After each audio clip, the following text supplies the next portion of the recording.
things we have never seen before, and not in a good way. I mean, how in the world is it possible that you are this bad at layups when you play basketball pretty much every single day? The other night, drives it against Griner, another one. Foul is called. Oh, and I'm still shocked by what happened here. First, look at it yourself. Reese powers up and she's fouled. So Angel Reese got the foul call. I would say this is an offensive foul. I mean, she literally headbutted her, but they call this a flagrant one on the defender. Angel Reese also stared her down after she headbutted her. Like, what? Rolls to the rack, kick it out. Reese for three. Reese in the high post on an island against Miller. Angel Reese motors up. And that three ball by her is special, man. This season, she's shooting 14% from deep. I really want to know what she works on in the gym, man. Down, Reese missed it. Completed. Angel Reese just had the worst week of her career, and Team USA noticed 1 for 12, shooting 6 blocks against her, and a locker room that's reportedly done with the drama. But here's what nobody's talking about yet. Completed. What she said when she found out Caitlin Clark got named captain over her for words, and they tell you everything about why she's likely getting cut. We'll get to that. First, completed. Let's break down exactly how bad this week really was for Ree, because it's worse than you think. From her horrible All-Star Game performance to getting owned by the Washington Mystics, should Ree get a permanent ban from Team USA? Completed. This video is missing right now. How about a pray up into Amy bound? There it is. Angel Ree going 25 and a 70. She got that flexibility of a steel pipe. Bang, hang it in the Leah Wilson blocked Angel Ree without even leaving the ground. Completed. She just stood there, raised her arm, and swatted the ball like Ray was a kid trying to dunk on a 9-foot hoop. That clip spread everywhere within hours, way faster than anything from the actual box score that night. And that's the problem for Rhett. Completed. The plays that stick aren't the good ones. People aren't clipping her rebounds or her putbacks anymore. They're clipping the moments where she looks lost on a basketball court. Completed. An all-star weekend gave them plenty to work with, because that block wasn't even the worst part of her weekend. During the same stretch of events, completed. Reese tripped over her own feet during a warm-up drill and went down hard in front of a crowd full of cameras. Normally, that's a nothing moment. Players fall all the time. Nobody cares. But this time, completed. It turned into a meme within minutes because of who was sitting courtside watching it happen. Once that clip started circulating with jokes attached, it stopped being about one awkward fall. Completed. It became part of a pattern people were already building in their heads. That's really the bigger issue here. And those are two very different problems. A bad shooting night gets forgotten in a week. Completed.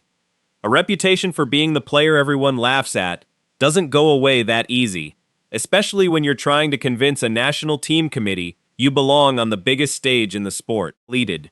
Boots on the ground and in the air for the Washington Mystics. Shakira Austin that one down with a full tank of fire right now defensively. Look at this one. All with a big has been ferocious with it. And here's Angel Reed right here. Completed. And the ferocious block discipline. No body contact. All basketball on that play. Shakira Austin met her at the rim over and over and just took the ball away clean. Sonia Citron ticked her pocket on the perimeter like she had a scouting report memorized. Completed. Every possession seemed to end the same way. Re-attacking, re-getting denied, re-walking back the other direction with nothing to show for it. This is the exact game tape USA Basketball had in front of them when the final roster decisions came down. Completed. Not the memes, not the betting headlines, the actual performance against Washington. And what happened next when the roster got revealed and the captain got named is where things got a lot more personal for Ray. When USA Basketball announced the roster, completed. Caitlin Clark's name came with a title attached to it, team captain, not just a starter, not just a headline name. The actual captain picked ahead of players who've won Olympic gold medals and built entire careers as leaders in this program. Completed. That's not a small call. USA Basketball doesn't hand out captaincy like a participation ribbon. It's usually something you earn through years of showing up for this program, through veteran standing, completed. Through being the person other players look to when things get tight in an international game. USA Basketball has announced the roster for the FIA Women's World Cup. She's joined by reigning WNBA MVP A'ja Wilson, Angel Ree of the Atlanta Dream, completed, and Dallas Wings star Paige Beckers. Here's a look at the full roster. Clark will be playing with her Fever teammate Aaliyah Boston. We have plenty of Las Vegas aces. Besides Wilson, there's also Chelsea Gray and Jackie Young, completed. Other veterans making the trip include Brianna Stewart and Kelsey Plum. That's how it's worked for years on this team. The captain is normally the oldest head in the room, pleaded. Someone who's been through multiple Olympic cycles, and the Spiss knows this USA basketball operates behind the scenes. Seniority mattered, tenure mattered, and rookies or newer additions waited their turn, no matter how good they were on paper, pleaded. Clark skipped that whole line. She walked into a locker room full of established veterans and got handed the armband almost immediately, based purely on what she's done on the court this year and what she means to the sport right now, pleaded. Some people heard that and figured Wilson was just annoyed a newer player jumped the line ahead of women who've been grinding for this program for a decade. Others heard something more pointed, pleaded. An accusation that Clark's spot came from attention and marketing rather than pure basketball merit. Either way, the comment didn't cool things down. It added gas to a conversation that was already burning. You see who Phoebos is promoting, pleaded. You see who Fever is promoting. Who's playing in Berlin? Track your team. They got the GOAT Caitlin Clark right here as the face of it all. As the face of it all, people, the WNBA can't seem to figure it out. Kathy Dinglebert can't seem to figure it out, pleaded. A lot of people just seem to be so jealous and bitter they act like they can't realize it and figure it out, but FIBA can. And somewhere in a locker room, Angel Reese sat there and heard Clark's name called first. Reese didn't say much in public, pleaded, but according to people who were around the team that day, she said something in private that explains a lot more about her season than any stat line could. For words, I deserve it more, pleaded. That's what's reportedly out of her mouth once the room cleared out a little. And you don't need much imagination to picture how that sits next to a week where she shot 1 for 12 against Washington and got blocked 6 separate times, pleaded. Reese wasn't just disappointed. She came off entitled like the captaincy owed itself to her regardless of what the season actually looked like on paper, pleaded. The other question that anybody could ask about this World Cup team is how the hell and why the hell is Angel Reese on this squad? I mean, I knew she was a possibility, but come on, pleaded. That reaction, more than the missed shots, is reportedly what's turning people inside the program against her. Coaches can live with a shooting slump. Teammates can live with a bad week. Her scoring hit career highs, pleaded. Her shooting percentage climbed instead of dipped under the extra defensive attention, and her assist numbers kept going up even as teams built entire game plans just to slow her down.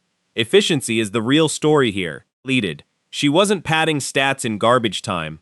She was doing more with fewer possessions than she ever had in previous seasons, which is exactly the kind of number front offices and national team committees actually care about, pleaded. Then look at the awards piling up before the season even hit its middle stretch. Back-to-back Player of the Week honors don't happen by accident. That means 2 separate stretches where she outplayed everyone else in the league on a weekly basis, pleaded.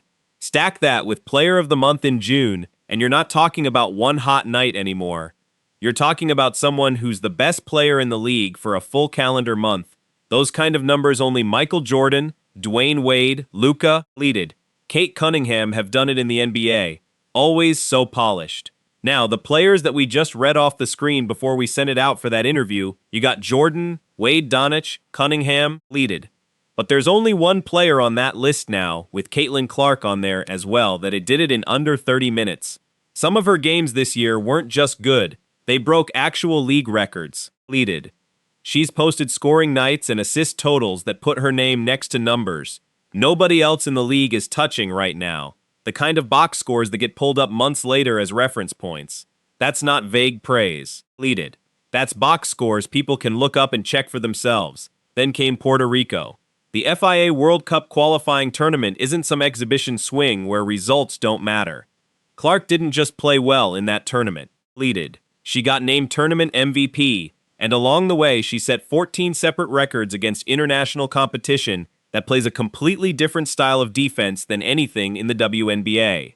MVP of the tournament is none other than Miss Caitlin Clark, pleaded. It's undeniable the impact she's made on women's basketball, and here in Puerto Rico had quite the showing. Her debut with the senior team, the double-double with both points and assists, and in her senior debut, pleaded, she wins the TISO MVP at the FIBA Women's Basketball World Cup qualifying tournament here in Puerto Rico. 14 records in one tournament is the kind of number that ends debates before they start, pleaded. The Puerto Rico tape did a lot of the talking before the actual roster announcement ever happened. There's also the business argument, and it's not just marketing talk, pleaded. Clark being the face of the sport right now is a real factor in how USA Basketball thinks about visibility, ticket sales, and global attention on women's basketball. A captain who pulls in more eyes brings more attention to every teammate on that roster, and that matters to a program trying to grow the sport internationally. Put Clark's efficiency numbers next to Reese's dip in production this year, and the gap speaks for itself, without needing extra commentary. One player kept climbing while the defense adjusted to stop her. The other kept sliding, while defenses barely had to adjust at all. Given the records, awards, and an international MVP season with 14 new marks set in Puerto Rico, the captaincy wasn't a snub to anybody in that locker room, setting a full tank of fire right now defensively. Look at this one. All gone with a big block, inside spinning on Austin. No second chance. No Canada. Oh, that was Citron. So cold out. Initials. Boom. Oh, ball girl. Caitlin Clark is on to something. Now, when I say this woman is on to something, I mean she's really close to it. Really close. She could sniff it. She could smell it. She could even push that button. But instead, she like right next to it, and I'm talking about with her hoop shoes. These bad boys right here are just kind of mid. They really are. But one thing is saving them. One thing in particular, and it's the godam gradients. The gradient colorways are going to save this bad boy every single time. And the WNBA All-Star Weekend pair is nothing less than doing so. It's nothing less than great. It's nothing less than phenomenal. A gradient on this silhouette with these materials is a 97 out of 10. No big campaign push, no fresh content, barely a mention on their own channels anymore. That's not how a brand treats a shoe they still believe in. That's how a brand treats a product they're trying to let fade out quietly without a formal announcement that admits it didn't work. Look at where the actual numbers sit, and the picture gets even worse for Ray. Clark's shoe carries projections of selling out almost immediately, the kind of demand retailers actually plan inventory around. Reese's shoe, meanwhile, is still sitting on shelves months after release, not close to selling through.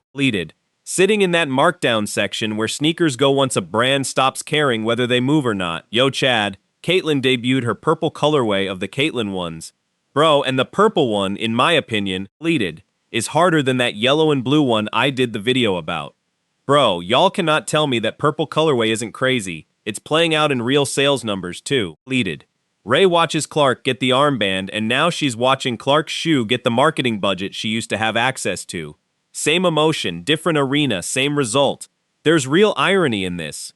Reese keeps generating headlines through drama, through falls and blocks and locker room leaks. While Clark's headlines are the ones actually selling product and building a business empire in real time. One name trends for embarrassment, the other trends for commerce. And companies notice which kind of attention actually helps them. Once the sponsors start pulling away like this, it stops looking like a shoe problem and starts looking like a roster problem too. If the brands don't want her, how long before Team USA feels the same way? Reese's spot on this roster is reportedly hanging by a thread, and everything points the same way. The airball nights, the I deserve it more comment, the shoe deal nobody wants anymore. It's what happens when talent alone stops covering for bad habits and worse attitude. Meanwhile, Clark, Cunningham, Hull, Boston, Mitchell, and the Fever Core roll into the 2026 playoffs with real momentum, real records, and a captain who earned it. Reese from the outside, wondering how it slipped away. Should Reed get a permanent ban from Team USA? Let me know down in the comments below. And don't forget to like, subscribe, and turn on all notifications as we're bringing you all the action and top stories.